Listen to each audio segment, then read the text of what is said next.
Assalamualaikum warahmatullahi wabarakatuh. Salam sejahtera untuk kita semuanya. Berjumpa kembali dalam mata kuliah pemberdayaan masyarakat. Dalam sesi ini, kami kelompok 3 yang terdiri M. Fahmi Saifuddin, Devi Amalia, Risma Maulidiana, Gita Komala akan membawakan sebuah pembahasan yang mendiskusikan tentang upaya pemberdayaan masyarakat. Untuk lebih singkatnya, kita mulai hasil langsung. Bisa dilihat dalam slide nomor 3 terkait dengan pembinaan. Upaya pokok dalam step pemberdayaan masyarakat yang pertama adalah poin pembinaan. Poin pembinaan membawai 4 poin. Di antaranya adalah bina manusia, kemudian bina lingkungan, bina usaha, terakhir adalah bina kelembagaan. Bina manusia sendiri adalah semua kegiatan yang termasuk dalam upaya penguatan atau pengembangan kapasitas, peningkatan SDM manusianya. Kemudian ada bina lingkungan, dia adalah terpenuhinya segala kewajiban yang ditetapkan dalam persyaratan investasi dan operasi yang terkait dengan perlindungan, pelestarian, dan pemulihan dalam kurung rehabilitasi bisa atau reklamasi sumber daya alam dan lingkungan hidup. Intinya adalah menjaga stabilitas lingkungan. Kemudian bina usaha, memberikan dampak atau manfaat bagi perbaikan kesejahteraan yang akan memperoleh dukungan dalam bentuk partisipasi masyarakat. Yang keempat adalah bina kelembagaan. Bina kelembagaan sendiri terpenuhi karena ada 3 hal ini. Bina kelembagaan adalah sebagai peranata sosial atau organisasi sosial. Kemudian yang slide selanjutnya adalah slide yang keempat. Ini menjelaskan tentang strategi bina manusia. Yang termasuk ke dalam upaya bina manusia adalah semua kegiatan yang termasuk dalam upaya penguatan dan pengembangan kapasitas individu. Bina manusia tujuan utamanya adalah untuk meningkatkan kemampuan dan posisi tawar masyarakat, sehingga materi pemberdayaan difokuskan pada 2 hal tersebut, yang dimana adalah meningkatkan kreativitas, investasi pada modal manusia dalam bentuk biasanya pendidikan, bisa kesehatan, kemudian peningkatan kapasitas organisasi atau kelompok baik formal maupun non formal, itu yang berkaitan dengan untuk mensinergikan dan memadukan kekuatan individu. Dalam hal ini, upaya bina manusia juga merupakan salah satu bentuk peningkatan kapasitas organisasi dan kelompok baik formal maupun informal sebagai suatu cara untuk mensinergikan dan memadukan kekuatan individu, memperluas dan mengintegrasikan mandat organisasi dan kelompok sehingga efisiensi dapat tercapai. Tujuan utama dari bina manusia adalah untuk meningkatkan kemampuan dan posisi tawar masyarakat. Di sisi kiri, peningkatan kemampuan masyarakat. Dalam konsep pendidikan, yang dimaksud kemampuan setiap individu mencakup ranah, pengetahuan kognitif, sikap afektif, dan keterampilan psikomotorik.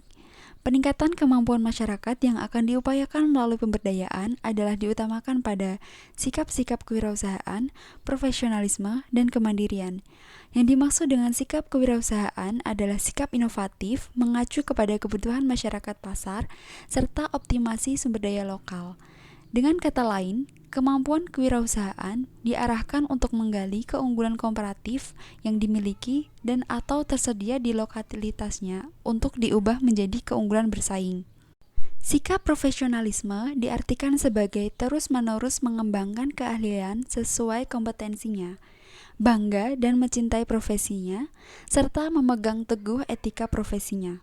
Dalam pengertian ini, loyalitas terhadap profesi menjadi lebih penting dibanding sekedar loyalitasnya kepada institusi tempatnya bekerja. Sikap kemandirian bukan diartikan sebagai berdikari, melainkan kemampuan dan keberanian untuk mengambil keputusan yang terbaik bagi dirinya sendiri dan masyarakatnya. Artinya, dalam kemandirian tidak menolak bantuan dari pihak luar, tetapi kemandirian dalam arti berani menolak bantuan yang akan merugikan dan akan menciptakan ketergantungan. Di sisi kanan, peningkatan posisi tawar masyarakat. Terkait dengan hal ini, maka pengorganisasian masyarakat akan memainkan peran strategis, tidak saja untuk menyusun kekuatan bersama, tetapi juga membangun jejaring antara pemangku kepentingan yang terdiri dari birokrasi, akademisi, pelaku bisnis, tokoh masyarakat, dan pelaku pengelola media, utamanya dalam kegiatan advokasi dan politisasi. Sejalan dengan itu, pendidikan politik dan keterlibatan dalam gerakan politik praktis harus menjadi agenda pemberdayaan masyarakat. Dalam upaya peningkatan posisi tawar tersebut, harus dipahami bahwa peningkatan daya saing yang terbaik adalah membangun sinergi dengan mengupayakan agar pesaing potensial dapat dijadikan mitra strategis. Dengan kata lain, pendekatan konflik harus diupayakan untuk diubah menjadi manajemen kolaboratif. Baik, selanjutnya adalah strategi bina manusia. Yang pertama ada meningkatkan kreativitas. Maksud meningkatkan kreativitas di sini yaitu mendorong tumbuhnya kreativitas, motivasi, dan inovasi masyarakat dalam mengatasi permasalahan yang dihadapi melalui pelatihan pengembangan usaha ekonomi kreatif. Yang kedua yaitu investasi pada modal manusia atau human capital, yaitu dalam bidang pendidikan dan kesehatan. Menurut Becker, human capital adalah bahwa manusia itu bukan sekedar sumber daya, namun merupakan modal atau capital yang menghasilkan pengembalian, dan setiap pengeluaran yang dilakukan dalam rangka mengembangkan kualitas dan kuantitas modal tersebut merupakan suatu kegiatan investasi. Selanjutnya, yaitu peningkatan kapasitas organisasi dan kelompok, baik formal maupun informal, sebagai suatu cara untuk mensinergikan dan memadukan kekuatan antar individu. Yang keempat, ada memperluas dan mengintegrasikan atau menggabungkan kekuatan antar organisasi dan kelompok sehingga efisiensi dapat tercapai. Selanjutnya, yaitu memperbaiki serta menghilangkan sifat dan mental negatif yang menghambat produktivitas. Maksud strategi ini yaitu agar sumber daya manusia dapat menampilkan etos kerja, sikap peduli, dan disiplin yang baik, serta dapat berinisiatif untuk melakukan perbaikan hasil kerja secara terus-menerus di mana dapat memengaruhi hasil produktivitas agar lebih baik lagi ke depannya. Selanjutnya, bina usaha. Pemberdayaan dalam lingkup bina usaha dapat dimanfaatkan sebagai peluang jangka panjang. Maksudnya di sini yaitu di mana dengan adanya bina usaha ini dapat meningkatkan pertumbuhan ekonomi dalam jangka panjang secara bertahap serta mampu diandalkan guna menciptakan pilihan-pilihan baru untuk memperbaiki kehidupan masyarakat. Menurut Mardikanto dan Subianto, pemberdayaan dalam bina usaha haruslah berkaitan dengan peningkatan kemampuan teknis, utamanya untuk meningkatkan produktivitas, perbaikan mutu, dan nilai tambah produk. Kemudian ada pengembangan jiwa kewirausahaan terkait dengan optimasi peluang bisnis yang berbasis dan didukung oleh keunggulan lokal, peningkatan aksesibilitas terhadap modal, pasar, serta informasi, serta perlu adanya perbaikan manajemen di mana untuk meningkatkan efisiensi usaha serta pengembangan jejaring kemitraan.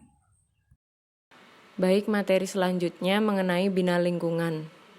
Di sini sudah dijelaskan bahwa bina lingkungan dalam hal ini tidak hanya berbicara mengenai lingkungan fisik semata. Akan tetapi, dalam praktik perlu disadari bahwa lingkungan sosial juga sangat berpengaruh. Jadi, terpenuhinya segala kewajiban yang ditetapkan dalam persyaratan investasi dan operasi yang terkait dengan perlindungan, pelestarian, dan pemulihan atau rehabilitasi sumber daya alam dan lingkungan hidup. Strategi bina lingkungan menekankan pada peningkatan peran masyarakat dalam mengelola dan menata lingkungan hidup, baik tempat tinggal mereka maupun habitat atau kawasan tempat kegiatan ekonomi produktif dijalankan. Membangun infrastruktur terutama menyangkut dengan kebutuhan-kebutuhan masyarakat dalam melaksanakan kegiatan ekonomi. Selanjutnya, strategi catur bina pemberdayaan yang terakhir adalah bina kelembagaan. Jadi bina kelembagaan yang efektif akan menjadi penentu keberhasilan dari tujuan awal pembentukan lembaga. Sehingga menurut Mardianto dan Subianto, 2013-117 menyatakan bahwa kelembagaan sebagai sebuah kelompok ataupun organisasi sosial yang tersedia dan dapat berjalan efektif sehingga dapat mendukung terselenggaranya bina manusia, usaha, dan lingkungan. Kelembagaan sosial atau organisasi sosial yang tersedia dan dapat berjalan efektif sehingga dapat mendukung terselenggaranya bina manusia, usaha, dan lingkungan. sebagai suatu hal yang disetujui dan memiliki sanksi. Dapat disebutkan sebuah kelembagaan apabila memenuhi empat komponen seperti komponen person, komponen kepentingan, komponen aturan, dan komponen struktur. Bina kelembagaan juga sering diartikan sebagai pranata sosial atau organisasi sosial. Apabila memenuhi empat komponen tersebut, yaitu komponen person, kepentingan, aturan, dan struktur, strategi bina kelembagaan menfokuskan pada pengembangan kapasitas, di mana pengembangan kapasitas diartikan sebagai suatu proses di mana individu, kelompok, organisasi, kelembagaan, dan masyarakat dapat lebih meningkatkan kemampuan untuk mengidentifikasi dan memenuhi kebutuhan pembangunan mereka dalam konteks luas dan berkelanjutan. Terima kasih telah menyimak presentasi kami. Untuk kurang lebihnya, mohon maaf, dan apabila ada pertanyaan, silakan mengajukan di kolom komentar pada grup.